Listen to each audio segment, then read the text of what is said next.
கிறிஸ்துவுக்குள் பிரியமானவர்களே, இந்த நாளின் தியானத்திற்காக யோபு 42ஆம் அதிகாரம் 10ஆம் வசனம் வாசிக்கலாம்.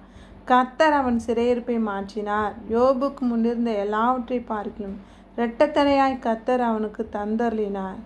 யோபு 1ஆம் அதிகாரத்தை நாம் வாசிக்கும்போது மிகப்பெரிய செல்வந்தனான இந்த யோபு பக்தனுடைய ஆசீர்வாதங்களெல்லாம் ஒரே நாளில் அவனை விட்டு போய்விட்டது. சரித்திரம் ஒரு கொடிய வியாதி. யோபு பக்தனுடைய பக்தி சோதிக்கப்பட்டது. அவ்வளோ கொடிய உபத்திரவத்திலையும் இந்த யோபு பக்தன் கர்த்தரை ஆண்டவரை அவன் குறை சொல்லவும் இல்லை, ஆண்டவரை அவன் தூஷிக்கவும் இல்லை.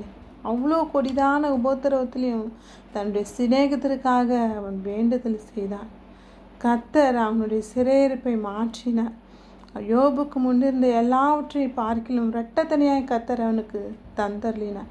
நாமும் உபத்திரவத்தில் கர்த்தரை விட்டு பின்வாங்காதபடி, கர்த்தரை தூஷிக்காதபடி கர்த்தரை நாம் உறுதியாய் பிடித்து கொள்ள வேண்டும்.